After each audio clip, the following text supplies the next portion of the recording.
It's like a Star Wars lightsaber fight. It's a line on one side of red brake lights and a line on the other side of yellow. And that's it. Looks like a lightsaber fight. I've seen some videos from last night, from today. It's unbelievable, the traffic. I don't get it. I don't understand why people travel. I get it, family and all, but take a few days off, like leave on Monday or Tuesday. Leave the week before to avoid that. I can't do the travel thing. It's not my bag of donuts. But one of the things, whenever I fill in for Mark, one of the things I like to do, and I got a couple of tweets about this today, is I love to debunk liberal, how do you even describe it? Like liberal ideology, liberal talking points, because most of them are nonsense. But power, they need power, folks. Power is their thing. However they get there, lie, cheat, steal, it doesn't matter. So what I find fascinating is how the liberals will change their argument. It was a demographic time bomb. It was over, Johnny. Sweep the leg.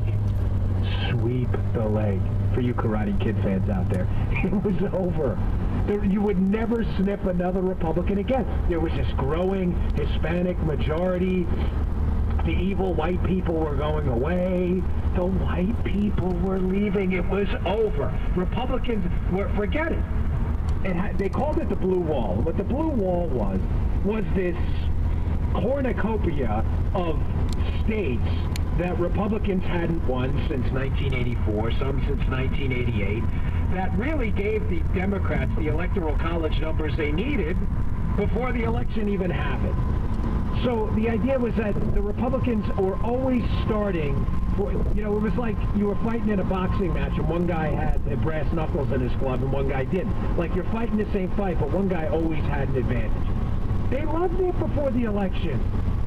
Ladies and gentlemen, get to the liberals listening. Listen, I know facts are tough. I know liberals. I know these things are hard to hear. So try again. Get the cotton, take it out of your ears for a moment. The cotton on the left ear, take that out right here. Try to jam it in your mouth for a minute. Don't talk. Just listen for a little bit here, okay? Before the election, they loved it. They thought this was the greatest thing in the world. Again, Google the blue wall. They thought this was great. The Electoral College was fantastic. Republicans, due to this demographic time bomb, they were screwed forever. This was wonderful. The media loved it. Nobody was complaining about the Electoral College before the election.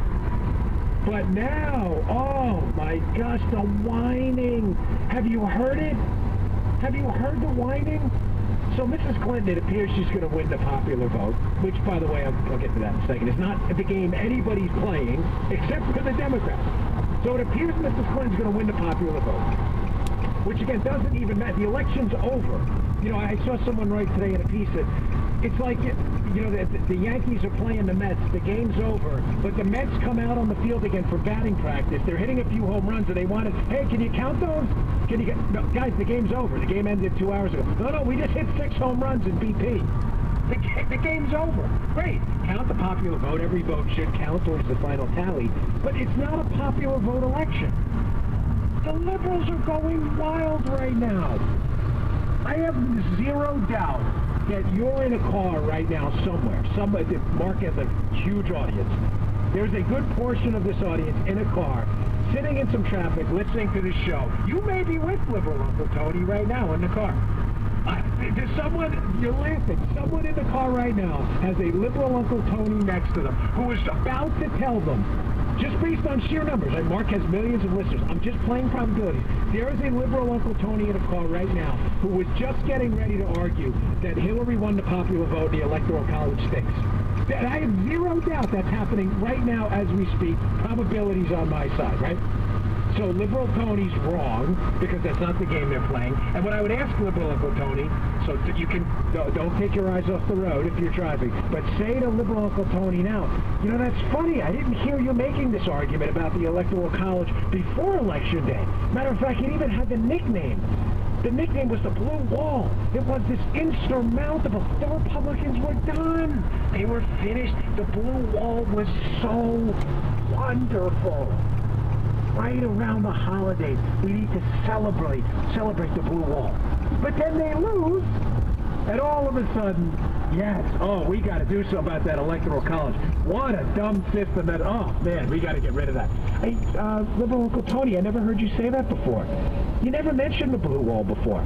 Oh, yeah, right. That's just because we lost and I don't really have any principles. And I make things up ex post facto just because I want to get power. And getting power to me means changing the rules depending on an outcome that suits me. Oh, thanks, liberal Uncle Tony. At least you're honest with everybody.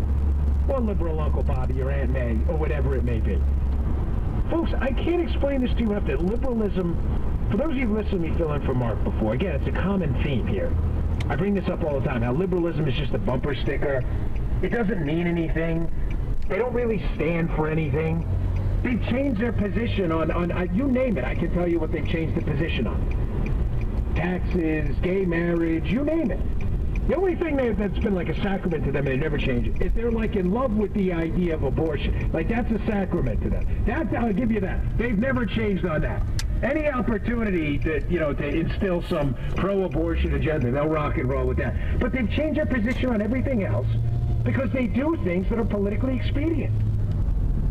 And when the Electoral College system suited them, and it was the, quote, blue wall, they were in love with it. It was the greatest thing ever. In the next election coming up, mark my words, they will change their mind. And they'll say, the Electoral College, this thing rocks. The founders were genius, man. This was great. So, folks,